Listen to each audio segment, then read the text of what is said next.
Hello indie game fans, there are literally more than 1000 games in the Steam Next Festival, with the nice thing being that most of these demos should stay up even after the conclusion of the event. So let's begin with Simulakros, a third-person action title in which you destroy an evil corporation from the inside. I told the developer that hair physics seems like a nightmare, so imagine how difficult it is to get the physics right, but technical details aside, it looks like a solid action title. I've had Koboo the Tree Spirits on my watch list for quite a while since this is a pixel art roguelike platformer, so of course, and they just released a demo which is a good sign since I've not heard from them in a little while. It has 2D Souls-like combat in which giant humanoid hunters are the primary antagonists, with the larger goal of restoring the forest through planting trees and befriending animals seeming interesting. This video is brought to you by OVERLODE, a roguelite defense RTS title, which is a very interesting mix of ideas in which you command a squad of clones used to protect autonomous mobile harvesters as they go about mining a powerful energy source named Asmonite on alien planets due to humanity's never-ending quest for energy. Of course, the local aliens named Arcanids are not happy about it, with your guns and turrets standing between them and your goals. This does have survivor-style elements to it, in having enemies swarm you from all sides in large numbers, but critically, it's not really a bullet heaven title. Rather, your clone soldiers act on their own accord, choosing their own targets and with accuracy based on their level and weapon proficiency. And you, as the commander, place down cards in real time using these special abilities to help fight off the aliens. It has a roguelite campaign which spans across 3 unique planets, leveling and RPG-style elements for your clone soldiers, intense nail-biting strategic action in every mission, and endless replayability due to procedural generation, as well as an ascension system for additional difficulty modifiers. So if interested, play the demo which is part of the Steam Next Festival and wishlist the game on Steam via the link in the description below. Ailuri is a beautiful hand-drawn 2D platformer that follows the story of a red panda as it tries to restore the balance of life in the world. This game had a successful Kickstarter campaign due in part to the adorable design of the main character, where they did even get plushies made, but the game itself looks good as well and surprisingly has combat sections and is one to watch. I previously mentioned Artificial during my own summer showcase, in which this is a good-looking first-person title that is inspired by Portal and Half-Life. Someone has got to do it since Valve doesn't seem interested, with the game looking good, but as a puzzle game with a focus on physics, but critically lacks a gimmick like the Portal gun or gravity gun, so I do wonder how the puzzles will be designed in this. This next title has been high up on the popular demos being played list, in which Ascent of Ashes is a self-described colony sim set in a post-apocalyptic dystopia that has a pretty neat art style and is worth a play. You are indirectly managing your survivors, ensuring that they have enough resources and weapons to survive, which is critical since there are both bandits and aliens in the mix.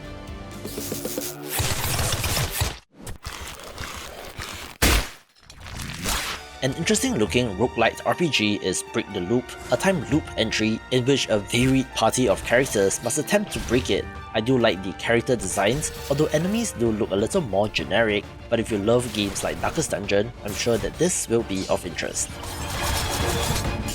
The sequel to a fairly popular RTS defense survival title is also in development and apparently will be out in Q4 this year, in which Chromosome Evil 2 has you managing a strike team going on missions, which does of course trigger enemies with intense tactical action and looks good, although I don't really know what the key differences are as compared to the first game.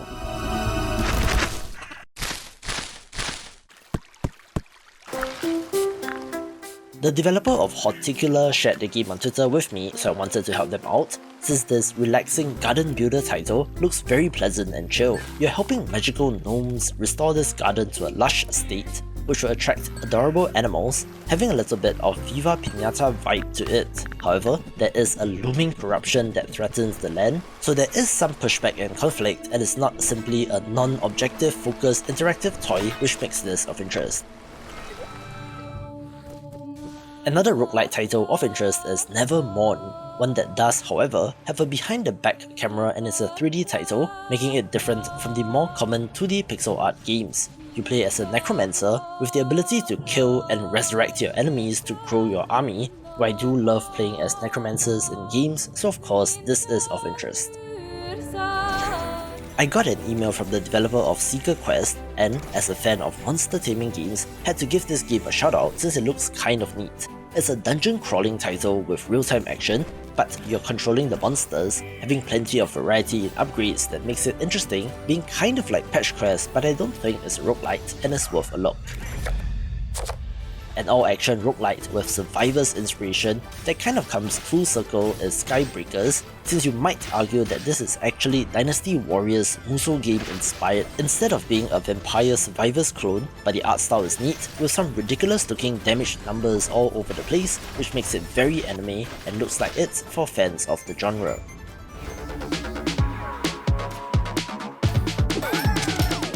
Developer Confa Games has developed a trademark art style and color palette for the games for better or worse, with their previous games Despotism 3K and Despot's game having a similar look but are in different genres, and that pattern continues with Slime 3K, Rise Against Despot. This is, of course, a vampire survivor style bullet heaven title, but with the convenient slime character, which means that you can just jam in and add on all sorts of weapons to it, which is a nice touch. You are once again blasting away at enemies from all sides, which are actually the human units that you controlled in the previous game, so it fleshes out the Despot gaming universe even more.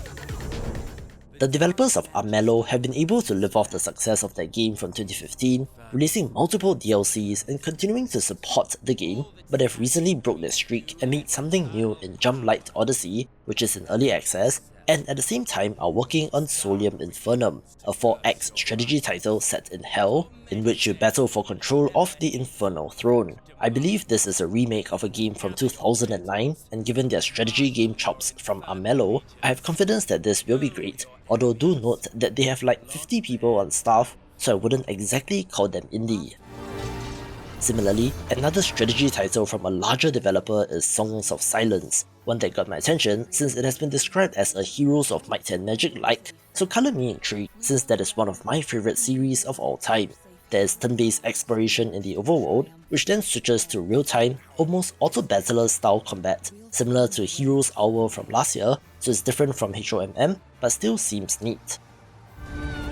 Words like this always trip me up, so here goes nothing. Svarog's Dream is an isometric action RPG set in a grimdark medieval fantasy underworld in which you play as a wayward soul, exploring and fighting monsters and gods. Playtesters have described this game as Skyrim meets Diablo, which is intriguing, where the developer says that you have absolute freedom to explore the world and your actions will change it, but you're just a pawn in the game of gods, being able to ally with them as well, so it's a weird and unique title that is very indie games.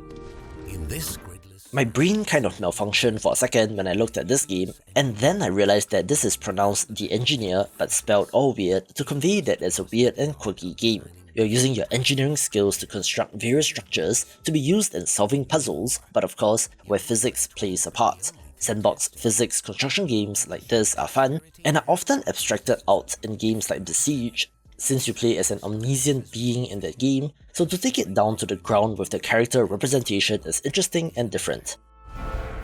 Auto chess or auto battler style games have faded in popularity following the boom in interest in 2019, but there are still some interesting ones to watch, such as the recently released Hadean Tactics, with The Last Flame looking to join the ranks as well. It is typical high fantasy fare in which you are leading a party of heroes to battle enemies, with the synergies and builds between characters being the interesting part.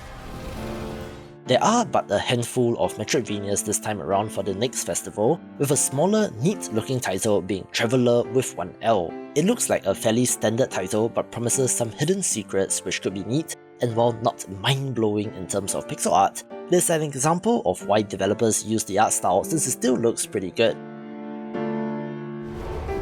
If you love your grimdark, heavy metal first-person slashers, I believe Unawake will be a title of interest, taking place during a war between heaven and hell, in which you just have to deliver punishment to your opponents, being the last bastion and key to humanity's survival. It looks awesome, although the name is kind of funny, reminding me of Gen Z speak like unalive, but I suppose it's memorable because of that.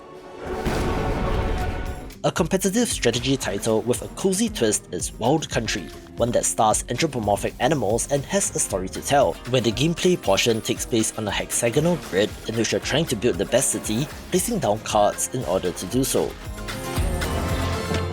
An awesome grid-based strategy game is Vexlands, in which you're building up and expanding your village and then venturing further out into dungeons to battle enemies and to get more resources to expand further and so on. I love the look of this game, in which the real-time Zelda-style action looks neat, with a story of finding out why the lands are cursed and seems pretty neat.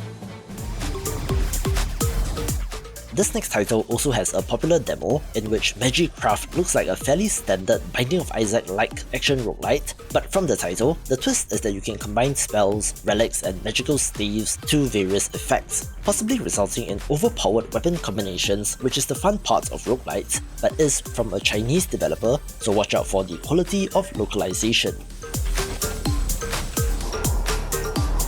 Deep within the mountains, lost within a sea of pine trees, lies the town of Kieferberg.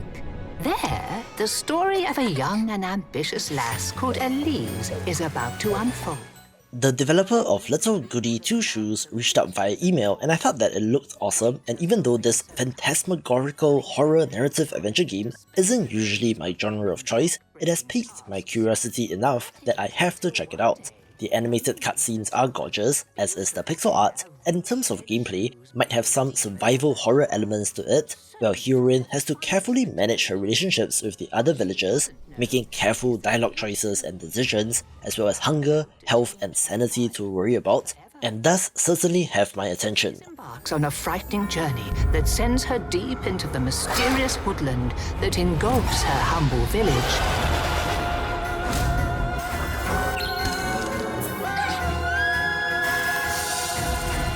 I covered roguelites yesterday, but there are so many more to check out, such as the fantastic looking Hell Throne, one that has good looking action and uses voxels as an art style, which, after Station to Station, is beginning to grow on me and looks good here. You know the drill by now, it's an all-action title in which you face off against enemies and bosses in tight arenas, with the bullet hell twist making it of interest. An absolutely gorgeous game to watch is Sea Blip, a cozy life sim title with a pirate theme, in which you're building up your home and base on an island, but can also sail out onto the high seas for adventure. Me being me, of course the pixel art is a big draw and looks awesome, with the UI and interface reminding me of Terraria or Stardew Valley, and honestly is one of the games which I'm pretty excited about, so expect to see more of it next month when I start covering upcoming games of 2024, but in the meantime you can find more Steam Next Festival recommendations in this video.